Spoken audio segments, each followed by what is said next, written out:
Same flocked tree in the corner with the angel topper from 1987.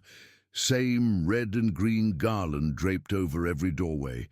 Same smell of ham and scalloped potatoes and my grandmother's famous dinner rolls that she'd been making from the same recipe for 40 years. Everything was exactly as it had been every Christmas since I was born. Except me. I had changed completely. "Daniel!" My grandmother pulled me into a hug that smelled like Chanel No. 5 and vanilla extract. "I'm so glad you came. I wasn't sure you would." "I promised I would, Grandma," I said, kissing her cheek, "even if it's complicated." "It's always complicated with family," she said, with the particular wisdom that comes from hosting 45 Christmases and surviving them all. "But we keep showing up anyway." I handed her the bottle of wine I'd brought. A 2015 Bordeaux that cost more than my monthly rent used to cost 5 years ago. She accepted it with raised eyebrows but didn't comment, which was exactly why she was my favorite relative. She observed everything and judged nothing. The living room was already full of family, my parents in matching Christmas sweaters, looking older than I remembered.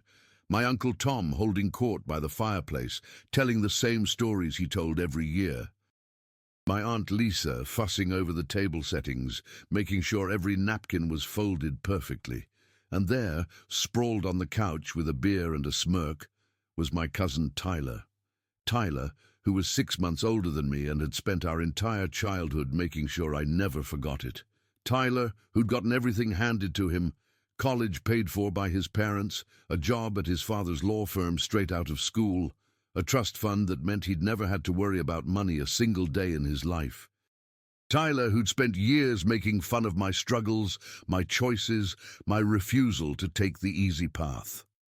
Our eyes met across the room, and his smirk widened. "Danny boy," he called out, using the nickname I'd always hated. "You actually showed up.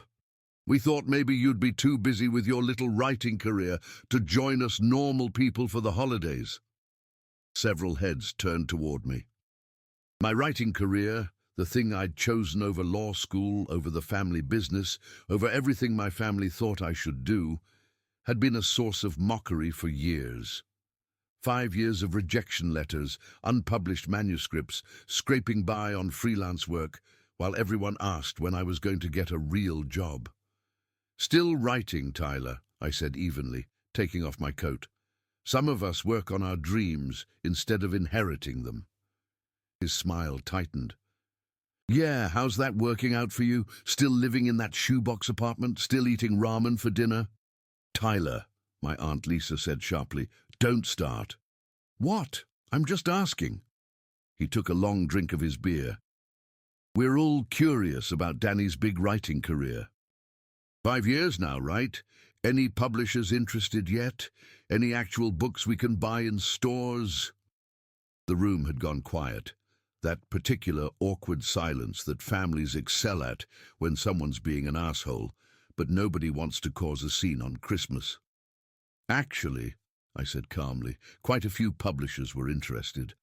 I signed a 3-book deal with Penguin Random House 18 months ago. My first novel came out in June. It's currently in its 8th printing." Tyler's smirk faltered slightly, but he recovered.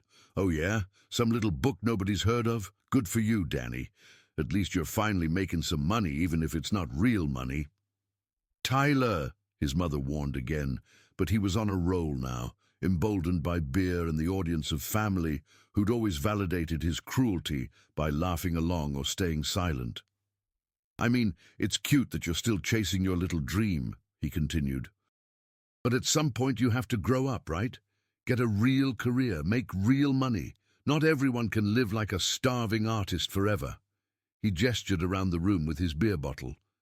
"Meanwhile, some of us are actually successful. I just made partner at the firm.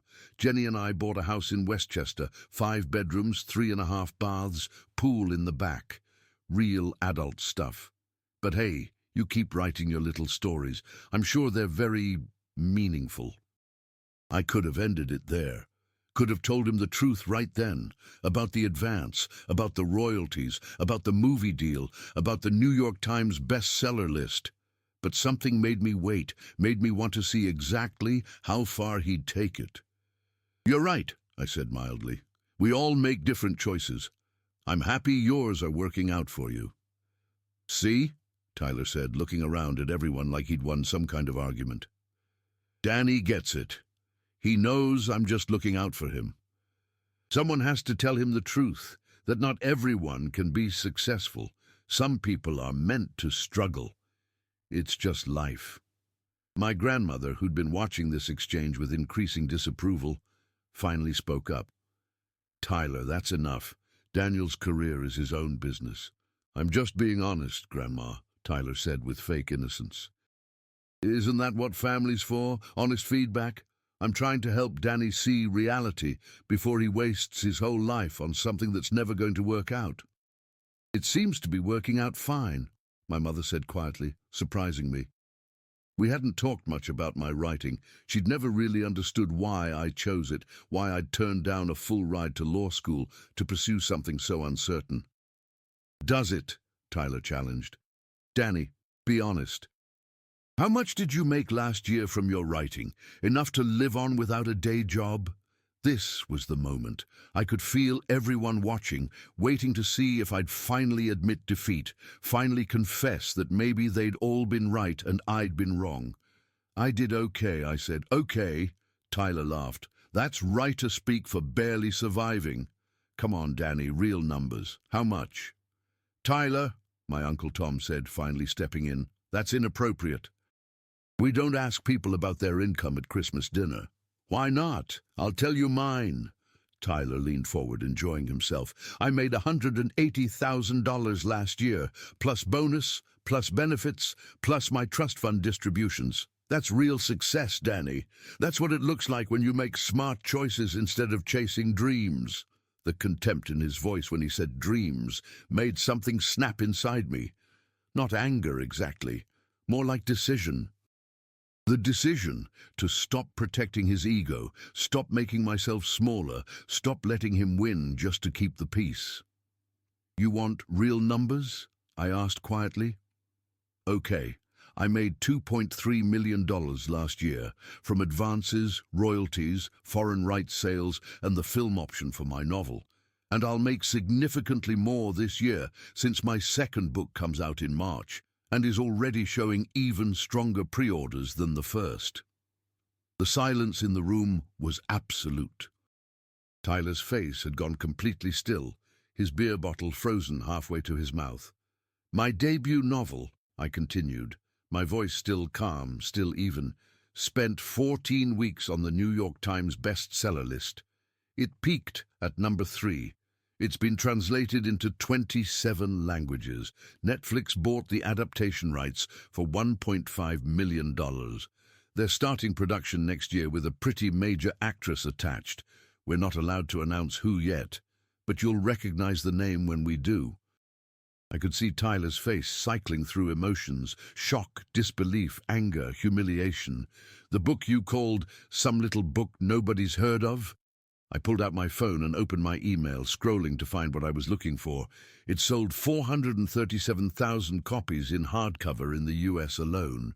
Another 200,000 in ebook. It's currently number 7 on Amazon's overall bestseller list, not just in its category. The audiobook, narrated by someone you've definitely heard of, has been downloaded 89,000 times. I turned the phone toward the room so people could see the sales dashboard my publisher had given me access to, the numbers updating in real time. "But you're right about one thing, Tyler," I said, putting my phone away. "We did make different choices. You chose to walk a path that was cleared for you by your family's money and connections. I chose to build something from nothing. You chose security. I chose risk. You chose to mock people who were struggling. I chose to keep working even when people like you told me I was wasting my life." Tyler had set his beer down and was staring at his hands, his face red. "And the shoebox apartment you made fun of?" I continued. "I moved out of that 2 years ago. I own a 3-bedroom condo in Brooklyn now. paid in cash, no mortgage. The ramen dinners, I still eat them sometimes, but now it's because I like them, not because it's all I can afford. My grandmother was trying not to smile. My mother's hand was over her mouth, her eyes wet. My father looked stunned. "But here's the thing," I said, my voice softening slightly. "I didn't come here to compete with you, Tyler. I didn't come here to prove anything or show off or make you feel small the way you've spent years making me feel small. I came because it's Christmas and because Grandma asked me to and because family matters, even when family is complicated." I pulled an envelope out of my jacket pocket. It was cream-colored, expensive paper, sealed with a small sticker that had my publisher's logo on it. "I brought you a gift," I said, walking over and handing it to Tyler. "Before you opened your mouth tonight, it was going to be a peace offering, a way to maybe build a bridge. But now I think it's more of a lesson." Tyler took the envelope with shaking hands, looking at it like it might explode. Everyone in the room was leaning forward, curiosity overcoming their discomfort with the scene that had just unfolded. "Open it," I said. He broke the seal and pulled out a single piece of paper.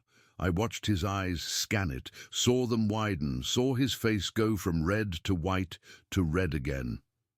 "What is it?" his mother asked when he didn't speak. Tyler's voice came out strangled. "It's a check for $50,000. Made out to me." The room erupted in shocked murmurs. "What?"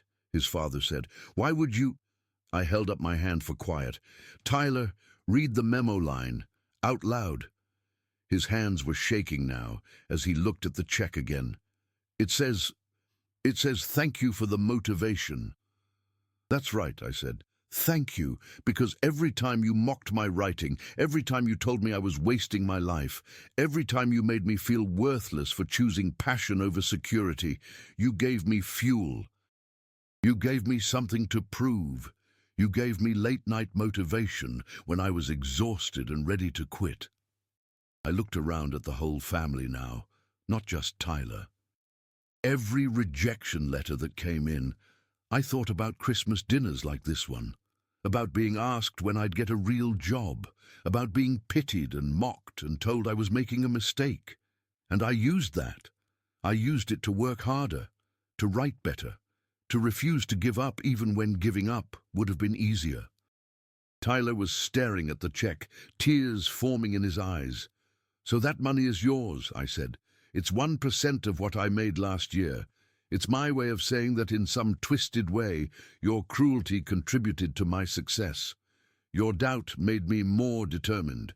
Your mockery made me work harder. Your contempt made me refuse to quit." I paused, letting that sink in. "But here's the thing, Tyler. You can't cash that check." "What?" He looked up, confused.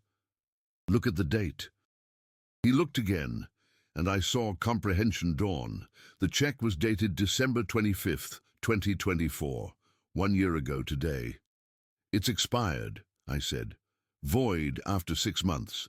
I wrote it a year ago when I first hit the bestseller list, thinking I'd give it to you this Christmas as a way to show there were no hard feelings, as a way to say I'd made it, and I wanted to share that success with family, even family who hadn't believed in me."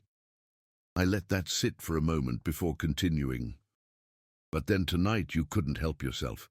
You had to take one more shot, make one more joke, prove one more time that my success, even my hypothetical success, threatened you so much that you needed to diminish it before you even knew what it was."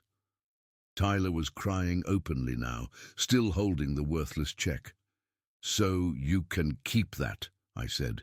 "Frame it, throw it away, whatever you want. But know that it represents what you could have had if you'd chosen to be supportive instead of cruel.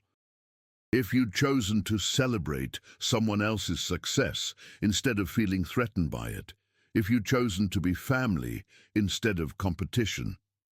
The room was silent except for Tyler's quiet crying and the clock ticking on the mantel. "Danny," my grandmother said softly, "that's enough." I turned to her, ready to argue, but the look in her eyes stopped me. Not anger, not disappointment, but understanding mixed with gentle reproach. She was right. I'd made my point. Going further would just be cruelty for its own sake. You're right, I said. I'm sorry, Grandma. That was more dramatic than it needed to be. No, Tyler said suddenly, his voice thick with tears. No, he's right.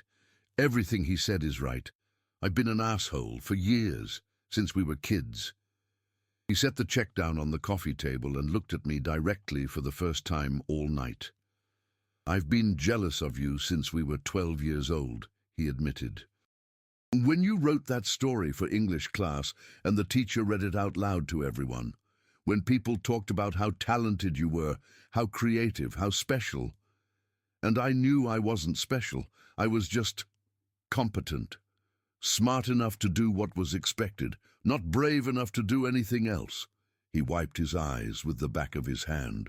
So I spent years trying to make you feel small because you made me feel inadequate just by existing, by chasing your dream even when it was hard. By being willing to struggle and fail and keep going, I took the easy path, the path my parents paid for and smoothed out, and I resented you for taking the hard one and succeeding anyway. His voice broke completely. And now you're this successful author with a Netflix deal and best-selling books, and I'm a lawyer at my dad's firm, making good money doing work I don't care about. I'm 33 years old and I've never taken a real risk in my life, never chased a dream, never built anything that was mine, and I hate that. And I took it out on you because it was easier than admitting I'm not happy. The confession hung in the air, like smoke. My Aunt Lisa was crying now too. My Uncle Tom had his hand over his mouth, looking at his son like he was seeing him clearly for the first time. I stood there, holding this moment, this raw honesty that had been decades in the making, and I felt my anger dissolve, replaced by something unexpected. Compassion. Tyler, I said gently, it's not too late. For what? To take a risk, to chase something you actually care about, to build a life that's yours instead of the one that was planned for you. You're 33, not 93. You have time. I wouldn't even know where to start. I sat down on the couch next to him, and the rest of the family seemed to take that as permission to move again, to breathe again, to return to their pre-dinner tasks, even though they were all clearly still listening. What would you do? I asked. If money didn't matter, if disappointing your parents wasn't a concern, if you could do anything, what would it be? Tyler was quiet for a long time, thinking. Finally he said, I'd teach high school English. Help kids learn to love reading and writing the way I used to love it before I decided it wasn't practical. Then do that. I can't just quit my job at the firm. Your dad would get over it, I interrupted. Eventually. And if he doesn't, that's his problem, not yours. You're not responsible for living the life he wanted for you. You're responsible for living the life you want for yourself. I picked up the expired check from the coffee table and handed it back to him. Keep this, not because it's worth anything financially, but as a reminder that time runs out, that opportunities expire, that you can spend your whole life planning to start living someday, and then someday becomes never. Tyler took the check, holding it carefully like it was precious, despite being worthless. I'm sorry, he said again, for all of it. For years of being a dick, for tonight, for making you feel like you had to prove anything to me. I accept your apology, I said. But Tyler, I didn't do any of this to prove anything to you. I did it because I loved writing, because I had stories I needed to tell, because the idea of not trying was worse than the idea of failing. You were just background noise, annoying background noise, but still just noise. He laughed slightly through his tears. That somehow makes it worse. Good. Maybe it'll motivate you the way you accidentally motivated me.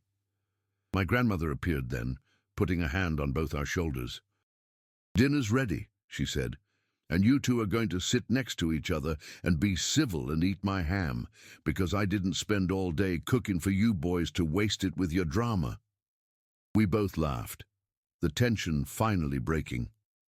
Dinner was strange and wonderful. Tyler asked me actual questions about my writing process, about my books, about what it felt like to see them in stores. He listened like he actually cared about the answers. And I asked him questions too, about teaching, about what he'd want to do differently than his own teachers, about what scared him most about making a change. By the time dessert came around, my grandmother's famous pecan pie, Tyler had pulled out his phone and was researching teaching certification programs. His parents watched with mixed expressions, concern, confusion, but also maybe a little bit of hope. "Danny," my mother said as we were clearing plates, catching me alone in the kitchen, "I owe you an apology too." I started to protest, but she held up a hand. "I was so worried when you chose writing, so scared you'd struggle and suffer and regret it. And I let that fear make me unsupportive when you needed support most. I should have believed in you. I should have celebrated your courage instead of questioning your choices." "Mom, let me finish." Her voice was firm, but her eyes were wet. "I'm so proud of you, not because you're successful now, though I am proud of that too, but because you were brave enough to try, because you didn't let fear or doubt or anyone else's opinion stop you from chasing what you loved. You taught me something tonight about courage that I apparently needed to learn." She hugged me tightly, and I hugged her back, feeling years of complicated feelings start to untangle. "I love you," she whispered. "And I'm sorry I didn't say that enough when you were struggling. I'm sorry I let you think my love was conditional on your success." "It's okay, Mom." "It's not, but maybe I can do better going forward." As the evening wound down and people started gathering their coats and saying goodbyes, Tyler approached me one more time. "Hey," he said awkwardly, "would it be weird if I asked you to sign my copy of your book? I actually bought it when it came out." I've been too embarrassed to mention it, but I read it. It's really good, Danny, like really good. I felt something warm spread through my chest. "You read it?" "Yeah. And I cried at the ending, which I'll deny if you tell anyone. But yeah, you're really talented.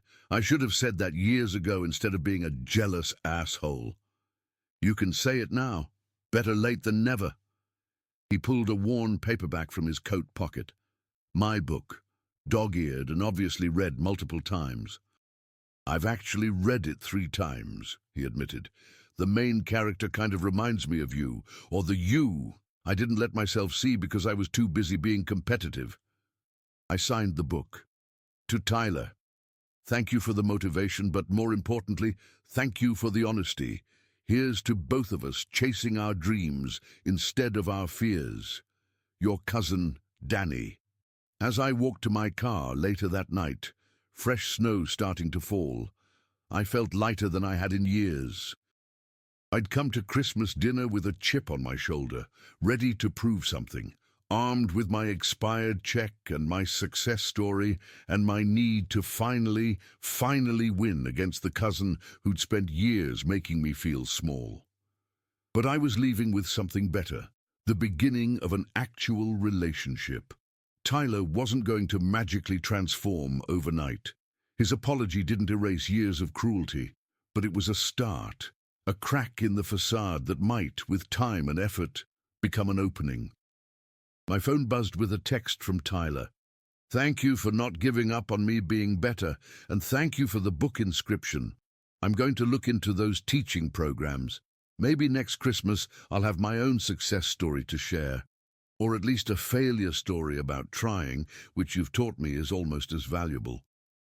I smiled and texted back, "The best success stories start with failure. Trust me, I have enough rejection letters to wallpaper a house. But each one taught me something.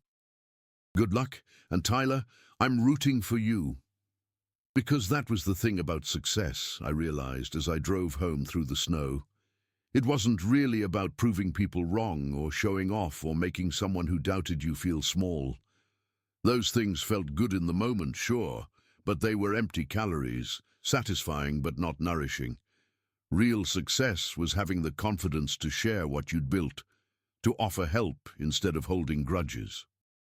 To use your platform, whatever it was, to lift others up instead of keeping them down. I'd spent 5 years building my writing career with Tyler's voice in my head, using his doubt as fuel.